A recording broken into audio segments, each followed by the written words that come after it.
Hi all, welcome to Hymes academy.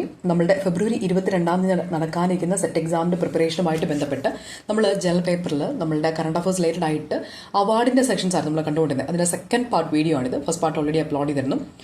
അതുപോലെ തന്നെ ഇനിയും നിങ്ങൾ നമ്മുടെ സെറ്റ് എക്സാമുമായിട്ട് ബന്ധപ്പെട്ട് നിങ്ങൾ ഏതെങ്കിലും ഏരിയയിൽ ബുദ്ധിമുട്ട് അനുഭവിക്കുന്നുണ്ട്.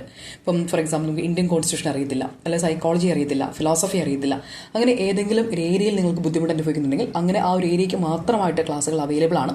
വെറും 100 രൂപയ്ക്ക് നമുക്ക് ആ ക്ലാസ്സുകൾ പർച്ചേസ് ചെയ്യാനായിട്ട് പറ്റും. അപ്പോൾ നിങ്ങൾക്ക് ഏതാണ് വേണ്ടത് അങ്ങനെ മാത്രമായിട്ടുള്ള ക്ലാസ്സുകൾ നിങ്ങൾക്ക് വാങ്ങണം അല്ലെങ്കിൽ അത് പഠിക്കാൻ വേണമെന്നുണ്ടെങ്കിൽ തീർച്ചയായിട്ടും ഹൈംസ് അക്കാഡമിയിൽ അങ്ങനെയും ക്ലാസ്സുകൾ അവൈലബിൾ ആണ്. അപ്പോൾ കൂടുതൽ ഇൻഫർമേഷൻ ഞങ്ങളുടെ നമ്പറിൽ കോൺടാക്ട് ചെയ്യാം. First one, which district topped the Inspire Award 2025 for Students Innovation? Students Innovation വേണ്ടിയിട്ട് department of science and technology provide ചെയ്യുന്ന ദ ഇൻസ്പയർ അവാർഡ് 2025 കുട്ടികളുടെ ഐഡിയാസ് അല്ലെങ്കിൽ ഓരോ ഏരിയയിലേക്കും അവർ കൊടുക്കുന്ന ഐഡിയാസിനെ മുൻനിർത്തിയാണ് ദ ഇൻസ്പയർ അവാർഡ് 2025 കൊടുക്കുന്നത്. അതിൽ ഏത് ഡിസ്ട്രിക്റ്റാണ് ഏറ്റവും ടോപ്പിൽ വന്നിരിക്കുന്നത്? മുസാഫർപൂർ ആണ്. ബീഹാറിൽ നിന്നുള്ള ഡിസ്ട്രിക്റ്റാണ്. 7403 വിദ്യാർത്ഥികളുടെ ആശയങ്ങളുമായിട്ടാണ് ബീഹാറിലെ മുസാഫർപൂർ എന്നുള്ള ഡിസ്ട്രിക്ട് മുന്നോട്ട് വന്നത്. ദെൻ രണ്ടാമത്തേത് ബംഗളൂരു അർബൻ ആണ്. കർണാടകയിലെ ഉള്ള ഡിസ്ട്രിക്റ്റാണ്.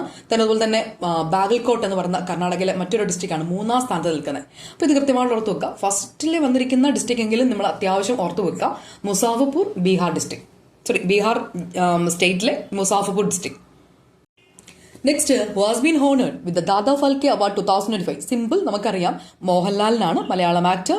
ദാദാ ഫാൽക്കെ അവാർഡ് 2025 കിട്ടിയിരിക്കുന്ന ആർക്കാണ്? നമ്മളുടെ മോഹൻലാലിനാണെന്നുള്ളത് നമുക്ക് കൃത്യമായിട്ട് അറിയാം. ഇനി എവിടെ വെച്ചായിരുന്നു അത്? 71st നാഷണൽ ഫിലിം അവാർഡിൽ വെച്ചിട്ടാണ് ഇത് പ്രസന്റ് ചെയ്തത്. അദ്ദേഹത്തിന് തന്നെ 2019 പത്മഭൂഷൺ കിട്ടിയിട്ടുണ്ട്.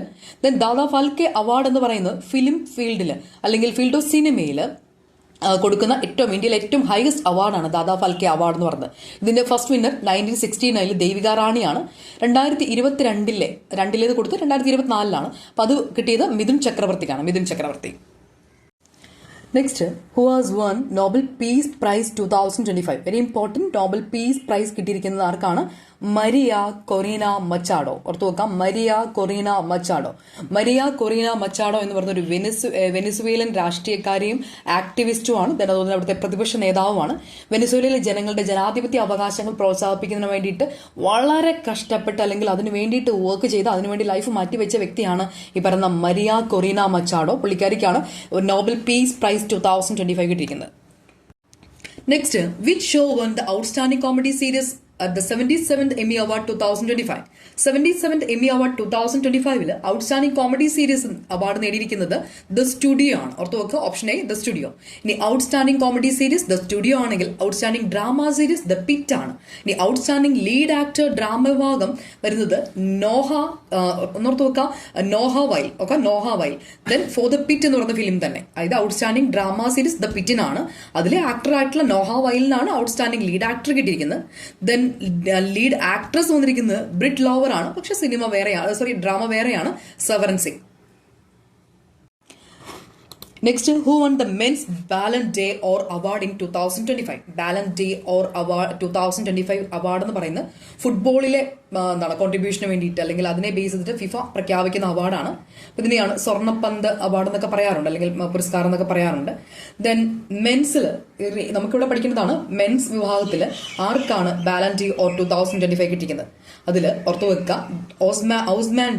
ഔസ്മാൻ ഡെംബലെക്കാണ് കിട്ടിക്കുന്നത്. ഫ്രാൻസുകാരനാണ്. വുമൻസിൽ കിട്ടിക്കുന്ന ഐറ്റാന ബോൺമതി. ഇതാണ് സ്ത്രീകളുടെ കാറ്റഗറിയിൽ. ഐറ്റാന ബോൺമതി സ്പെയിൻകാരിയാണ്. ഇവർക്കാണ് men's Ballon d'Or award 2025 നേടിയിരിക്കുന്നത്. ഓർത്തു നോക്കുക, അതുപോലെ തന്നെ Aitana Ousmane. Next, which film has been selected as India's official entry for the Oscar 2026? Oscar 2026 ഇന്ത്യയുടെ ഒഫീഷ്യൽ എൻട്രി ആയിട്ട് തിരഞ്ഞെടുക്കപ്പെട്ട ചിത്രം ഏതാണ്? കൃത്യമായിട്ട് ഓർത്തു വെക്കുക, നമ്മളുടെ ഹോം ബൗണ്ട് എന്നുള്ളതാണ്. ഹോം ബൗണ്ട് എന്ന് പറഞ്ഞ ഫിലിമാണ് India's official entry for the Oscar 2026 ആയിട്ട് സെലക്ട് ചെയ്യപ്പെട്ട ഫിലിം. Next one, who became the first Indian to win the Best Director Award at Venice Film Festival 2025? Venice film festival 2025 ആദ്യമായിട്ടാണ് ഒരു ഇന്ത്യക്കാർക്ക് അവാർഡ് കിട്ടുന്നത്. അത് കിട്ടിക്കുന്ന അനുപർണ റോയ്. ഓർത്തു വെക്കുക, അനുപർണ റോയ് ആണ്. പുള്ളിക്കാരുടെ ആ ഒരു ഫിലിം എന്ന് പറയുന്നത് സോങ്സ് ഓഫ് ഫോർഗട്ടൺ ട്രീസ് എന്നുള്ളതാണ്. Songs of forgotten trees. Then, next, who has won Nobel Prize 2025 in Literature? ഓർത്ത് നോക്കുക, 2025 ലിറ്ററേച്ചറിന് സാഹിത്യത്തിനുള്ള നോബൽ സമ്മാനം നേടിയത് ആരാണ്? കൃത്യമായിട്ട് ഓർത്ത് വെക്കുക. ലാസ്ലോ ക്രാസ്നഹോർക്കൈ, ഹംഗേറിയൻ എഴുത്തുകാരനും നോവലിസ്റ്റുമായിട്ടുള്ള ലാസ്ലോ, ഓർത്ത് വെക്കുക, ലാസ്ലോ ക്രാസ്നഹോർക്കൈ എന്ന് പറയുന്ന ആൾക്കാണ് ലിറ്ററേച്ചറിൽ നോബൽ പ്രൈസ് കിട്ടിയിരിക്കുന്നത്. നെക്സ്റ്റ്, കെമിസ്ട്രിയിൽ നോബൽ പ്രൈസ് കിട്ടിയിരിക്കുന്നത്. കെമിസ്ട്രിയിൽ നോബൽ പ്രൈസ് 3 പേർക്കാണ് കിട്ടിയിരിക്കുന്നത്. ഒന്ന് സുസുമു കിറ്റഗാവ ജപ്പാൻകാരനാണ്. അടുത്ത് റിച്ചാർഡ് റോബ്സൺ, ഒരു ഇംഗ്ലീഷ് ഓസ്ട്രേലിയൻ കെമിസ്റ്റ് ആണ്. ദെൻ ഒമാർ എം യാഗി, ജോർദാനിൽ ജനിച്ച ഒരു അമേരിക്കൻ പൗരനാണ് ഒമാർ എം യാഗി എന്ന് പറയുന്നത്. ദെൻ ഇവർ എന്താണ് കോൺട്രിബ്യൂട്ട് ചെയ്തത്? The development of metal organic ഫ്രെയിംവർക്കിലേക്കാണ് ഇവർ കോൺട്രിബ്യൂട്ട് ചെയ്തത്. ഇതിന്റെ ബേസിലാണ് ഇവർക്ക് കെമിസ്ട്രിയിൽ നോബൽ പ്രൈസ് 2025 കിട്ടിയിരിക്കുന്നത്. നെക്സ്റ്റ്, ഫിസിയോളജി അല്ലെങ്കിൽ മെഡിസിനിൽ നോബൽ പ്രൈസ് കിട്ടിയിരിക്കുന്നത് മേരി ഇ ബ്രങ്കോ, USA-കാരിയാണ്. ദെൻ ഫ്രെഡ് റാംസ്ഡെൽ, USA-കാരനാണ്. ഷിമോൺ സ്കാവുച്ചി, ജപ്പാൻകാരനാണ്. പെരിഫറൽ ഇമ്മ്യൂണൽ ടോളറൻസുമായിട്ട് ബന്ധപ്പെട്ടുള്ള കണ്ടെത്തലിനാണ് ഇവർക്ക് ഈ ഫിസിയോളജി അല്ലെങ്കിൽ മെഡിസിനിൽ നോബൽ പ്രൈസ് കിട്ടിയിരിക്കുന്നത്. ദെൻ ഫിസിക്സിലെ നോബൽ പ്രൈസ് ആണ് നമ്മൾ നോക്കുന്നത്. John Clarke, Michel H Devoret, John M Martinis, ഈ 3 പേർക്കാണ് ഫിസിക്സിൽ നോബൽ പ്രൈസ് കിട്ടിയിരിക്കുന്നത്. ഇതിനു വേണ്ടിയിട്ടാണ് ഒരു ഇലക്ട്രിക് സർക്യൂട്ടിലെ മാക്രോസ്കോപ്പിക് ക്വാണ്ടം മെക്കാനിക്കൽ ടണലിങ്ങും ദെൻ അതുപോലെ തന്നെ അതിന്റെ എനർജി ക്വാണ്ടൈസേഷനും കണ്ടെത്തിയതിനാണ് ഫിസിക്സിൽ ഇവർക്ക് നോബൽ പ്രൈസ് കിട്ടിയിരിക്കുന്നത്. ഇങ്ങനെ ഓർത്തുപോലെ 2 ജോണും 1 മൈക്കിളുമാണ്. 2 ജോണും 1 മൈക്കിളും. നമുക്ക് ഈ വീഡിയോയിൽ കാണുന്ന രീതിയിൽ നമ്മളുടെ കറണ്ട് അഫയേഴ്സ് മുഴുവൻ റെഡിയാണ്. കൃത്യമായിട്ട് നമുക്ക് ഫെബ്രുവരി 2026 എക്സാമിന് വേണ്ടിയിട്ട് കറണ്ട് അഫയേഴ്സ് സെക്ഷൻ പ്രിപ്പയർ ചെയ്യാനായിട്ട് ഹൈംസ് അക്കാഡമിയിൽ ഈ രീതിയിൽ നമ്മളുടെ കറണ്ട് അഫയറിൻ്റെ മുഴുവൻ ഏരിയാസിൻ്റെയും ക്ലാസ്സുകളും ദെൻ PDF നോട്ടുകളും അവൈലബിൾ ആണ്. വളരെ ചെറിയൊരു ഫീസിൽ നമുക്ക് കറണ്ട് അഫയേഴ്സ് മുഴുവനായിട്ട് പഠിക്കാനായിട്ട് പറ്റും. നിങ്ങൾക്ക് ആർക്കെങ്കിലും ഇനിയും നമ്മളുടെ കറണ്ട് അഫയേഴ്സിൻ്റെ ക്ലാസ്സിൽ ജോയിൻ ആവാൻ ആഗ്രഹമുണ്ടെങ്കിൽ തീർച്ചയായിട്ടും കോൺടാക്ട് ചെയ്യാം. Thanks for watching.